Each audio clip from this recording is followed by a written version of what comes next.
Bersegeralah kita untuk mencapai surganya Allah. Kenapa harus bersegera? Karena kematian senantiasa mengintip kita. Kesempatan kita hidup singkat. Mati itu merupakan hal yang pasti, tapi kita tidak tahu kapan itu akan terjadi. Makanya wasari'u, kata Allah, bersegeralah.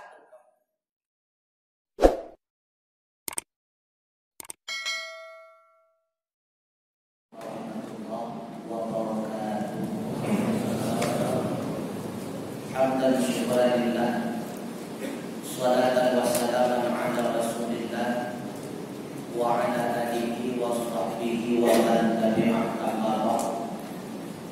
Hadirin kaum muslimin sidang jamaah isya dan tarawih yang dirahmati oleh Allah Subhanahu wa taala.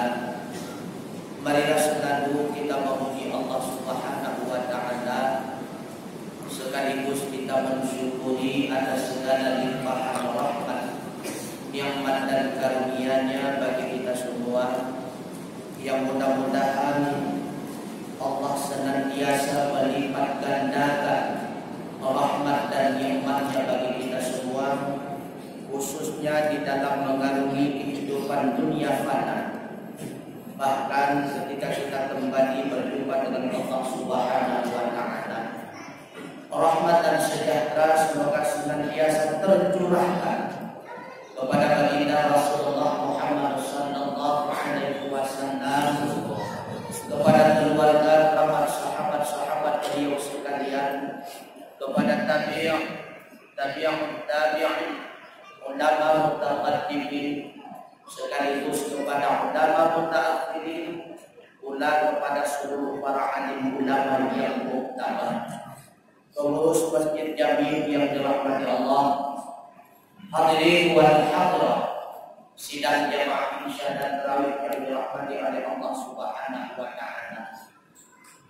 Pada ceramah subuh kita yang lalu, kita telah membahas berkenaan dengan masalah ibadah. Karena tujuan dasar Allah Subhanahu wa taala menciptakan kita manusia untuk beribadah kepada Allah. Karena hanya dengan beribadah kepada Allah merupakan salah satu jalan kita dapat menghambakan diri kepada Allah Subhanahu wa taala. Artinya, bila mana kita keluar daripada koridor tersebut, maka hiduplah kita dalam keadaan sesat dan menyesatkan. Bahkan hadirin sekalian, hanya dengan beribadah kepada Allah kita akan mencapai satu derajat, kita akan menggapai satu pangkat yang paling mulia, yaitu derajatnya takwa.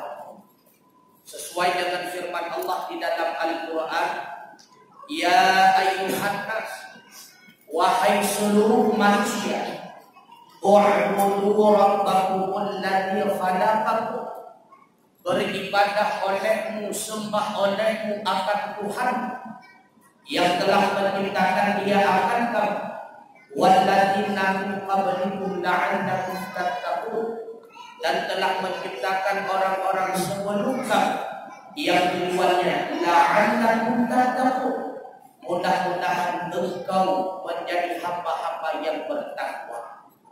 Artinya, hanya dengan beribadah kepada Allah kita akan mencapai derajat muttaqin. Kenapa mesti kita harus memiliki derajat muttaqin? Karena hanya modal muttaqin kita akan mendapatkan kebahagiaan dunia wal akhirah. Karena sebaik-baik bekal, kata Allah, itulah takwa. Wa tazawwad, berbekallah engkau semua. Fa inna khairat dzati taqwa, sesungguhnya sebaik-baik bekal itulah takwa. Yang kedua, kenapa kita harus memiliki pangkat ketakwaan? Karena hanya dengan takwa kita akan mencapai kemuliaan di dalam pandangan Allah Subhanahu wa taala. Orang yang dimuliakan oleh Allah bukan asal keturunannya, bukan karena banyak ilmu dan tingginya pangkat dan jabatan, tetapi yang sangat dimuliakan oleh Allah itulah mereka yang bertakwa kepada Allah. Inna akramakum indallahi atqakum. Sesungguhnya yang paling mulia di antara kamu di sisi Allah, itulah yang paling bertakwa di antara kamu, kata Allah. Dan yang ketiga, kenapa kita harus memiliki derajat takwa? Karena hanya dengan takwa itulah kita akan mendapatkan dan merasakan nikmat surganya Allah. Artinya, orang yang tidak memiliki derajat dan martabat takwa, maka mereka tidak akan pernah dapat merasakan nikmat surganya Allah. Sesuai dengan firman Allah di dalam Al-Quran, surah Ali Imran ayat 133. Allah Subhanahu wa taala berfirman, "Wasari'u ila maghfiratin min rabbikum." Dan bersegeralah engkau kepada ampunan daripada Tuhan. Wa jannatin 'arduha as-samawati wal ardh. Dan bersegeralah engkau pula kepada mencapai surganya Allah yang luasnya meliputi 7 petala langit dan 7 petala bumi. Untuk siapakah surga itu dipersiapkan Allah? Wa'iddat lil muttaqin, jawab Allah. Disediakan surga itu hanya bagi orang-orang yang bertakwa. Artinya, hanya orang yang memiliki derajat dan martabat ketakwaan, mereka itulah yang akan dapat merasakan nikmat surganya Allah. Makanya bersegeralah kita mencapai ampunannya Allah. Bersegeralah kita untuk mencapai surganya Allah. Kenapa harus bersegera? Karena kematian senantiasa mengintip kita. Kesempatan kita hidup singkat. Mati itu merupakan hal yang pasti, tapi kita tidak tahu kapan itu akan terjadi. Makanya wasari'u, kata Allah, bersegeralah engkau. Yang menjadi pertanyaan bagi kita, di antara segala ibadah yang mampu menghantarkan kita kepada derajat dan martabat takwa adalah amal ibadah puasa. Sesuai dengan firman Allah, ya ayyuhalladzina amanu kutiba alaikumusiyam kama kutiba alal ladzina min qablikum la'allakum tattaqun. Wahai orang-orang yang beriman, diwajibkan atas kamu berpuasa sebagaimana yang telah diwajibkan kepada umat-umat sebelum kamu. La'allakum tattaqun. Mudah-mudahan engkau mencapai dan menggapai derajat ketakwaan.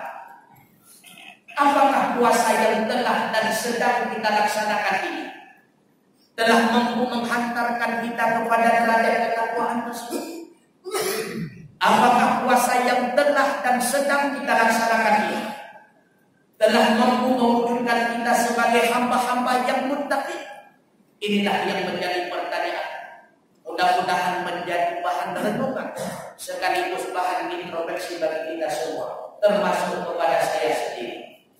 Karena di antara ciri-ciri orang yang bertakwa, kata Allah di dalam surah Ali Imran ayat 133, Allah melanjutkan, siapa mereka orang-orang yang muttaqin yang dipersiapkan surga kepadanya? Alladzina yunfiquna fis sarra'i wad dharra, kata Allah.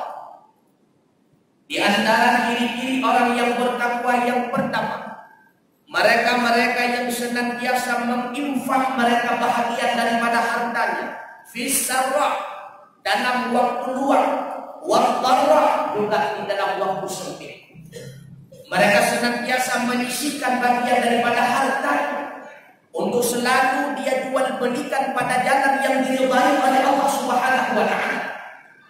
Dia ambil hartanya untuk membangun masjid, dia ambil bahagian hartanya untuk memerintah masjid, dia ambil bagian hartanya untuk membantu fakir miskin, anak yatim, manusia terlantar dan sebagainya, karena dia tahu dan yakin di dalam harta yang dia miliki terdapat bahagia daripada hak orang lain.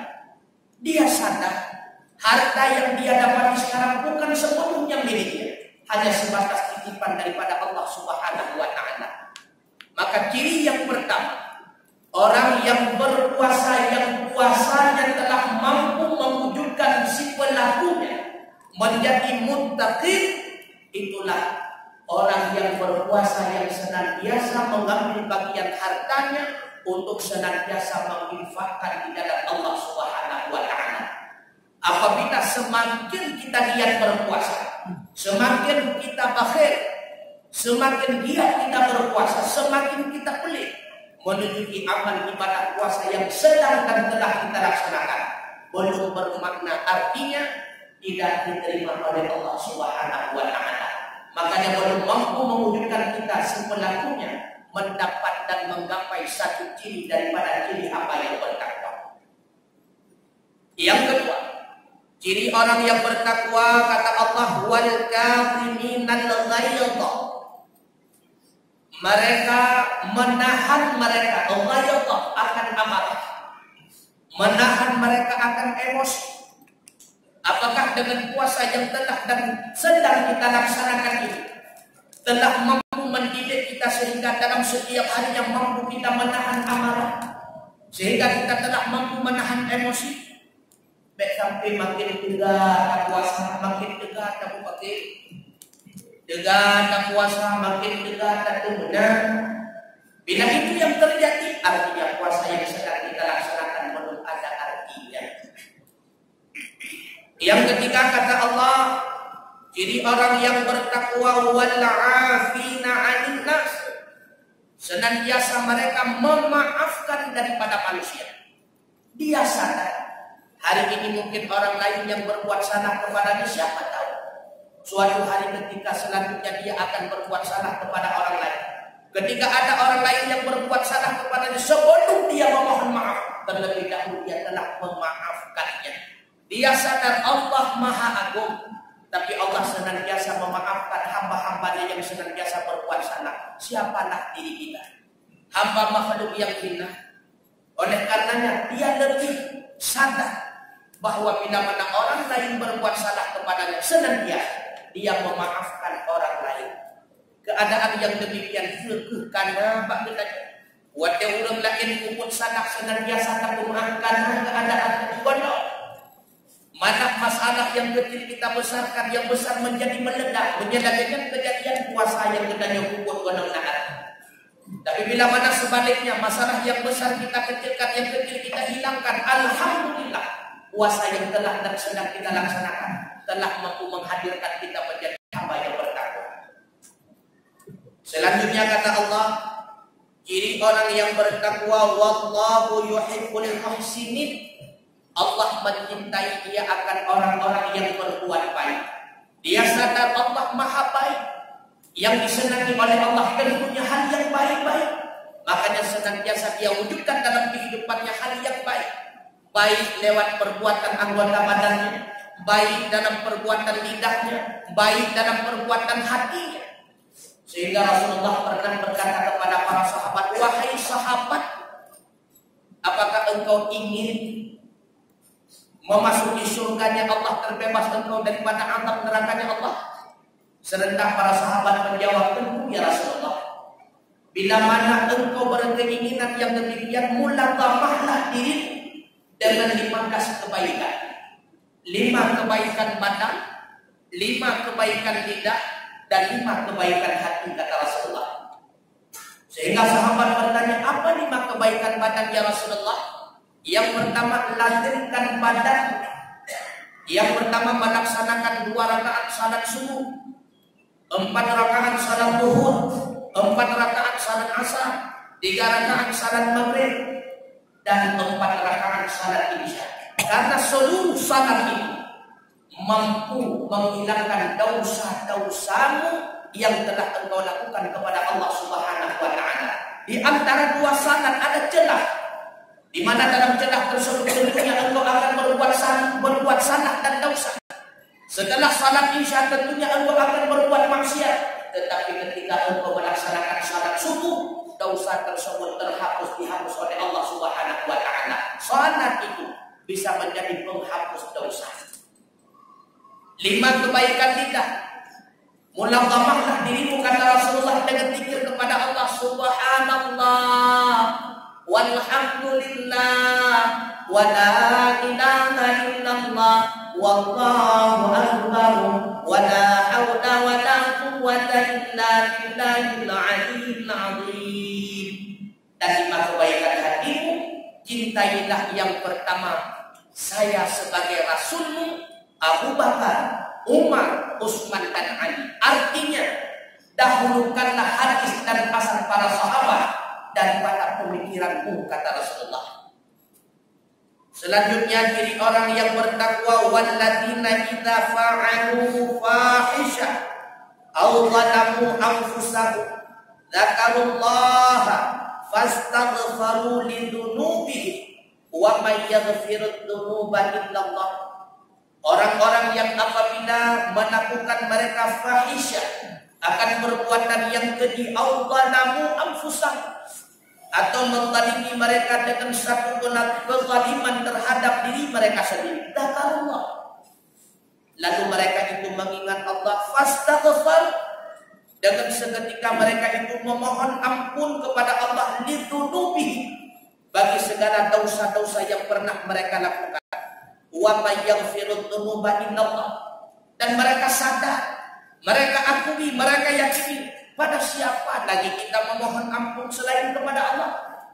Dia sadar dan percaya tidak ada makhluk yang tidak pernah melakukan salah dan dosa, dan dia yakini pula dengan melakukan taubat akan mencapai kedudukan seolah-olah kita tidak pernah melaksanakan dosa. Sesuai dengan sabda Rasulullah, at-taibu minat tambi kaman tatabana, orang yang bertobat daripada salah dan dosanya sama kedudukan seperti orang yang tidak pernah melakukan salah dan dosa.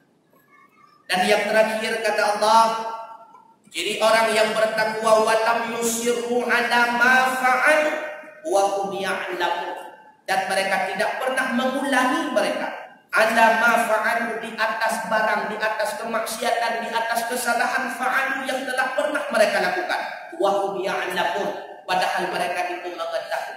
Setelah dia bertobat, memohon ampun kepada Allah, tidak pernah maksiat itu dia ulangi kembali. Maka mari kita melihat kembali, apakah puasa yang telah dan sedang kita lakukan ini telah mampu menghadirkan bagi kita 6 ciri-ciri sebagai hamba yang bertakwa. Apabila belum mampu secara maksimal menghadirkan 6 ciri tersebut pada diri kita, berarti puasa yang telah dan sedang kita laksanakan itu belum ada artinya. Puasa yang telah dan sedang kita laksanakan itu belum diterima oleh Allah Subhanahu wa Ta'ala. Yang pertama, hendaknya kita harus memiliki diri yunfiqu fi amwalihim, senantiasa kita infakkan bahagian daripada harta kita. Yang kedua, senantiasa kita wa kadhiminal ghaidha, menahan amarah, menahan emosi kita. Yang ketiga, memaafkan manusia sebelum dia memohon maaf. Yang keempat, selalu kita berbuat baik karena kita sadar dan akui Allah hanya menerima perbuatan yang baik. Yang keempat, senantiasa kita bertobat kepada Allah atas segala dosa dan maksiat yang pernah kita laksanakan. Yang keenam, tidak pernah kita ulangi kembali atas segala maksiat yang pernah kita lakukan. Bila 6 ciri ini telah kita dapati, insya Allah yakin dan percayalah, berarti puasa yang telah dan sedang kita laksanakan telah mampu menghantarkan kita kepada derajat martabat maqam muttaqin, yang insya Allah hanya maqam muttaqin itulah yang akan disediakan Allah surga yang penuh dengan kenikmatan Allah. Mudah-mudahan kita memohon kepada Allah Subhanahu wa Ta'ala dalam Ramadan ini Allah senantiasa memberikan kita hidayah, Allah senantiasa memberikan kita pertolongan, yang mudah-mudahan kualitas amal ibadah kita laksanakan puasa ini lebih meningkat ketimbang kualitas amal ibadah kita dalam puasa sebelumnya. Mudah-mudahan pula amal ibadah, khususnya puasa dalam Ramadan ini, mampu menghantarkan kita menjadi hamba yang bertakwa, dan mudah-mudahan pula Allah menjadikan dan mempersiapkan kita semua sebagai hamba-hambanya yang akan memasuki surga yang penuh dengan kenikmatan, di antaranya surga Jannatul Na'im. Amin ya Allah, amin ya Rahman, amin ya Rabbal Alamin. Terima kasih atas segala perhatian, mohon maaf atas segala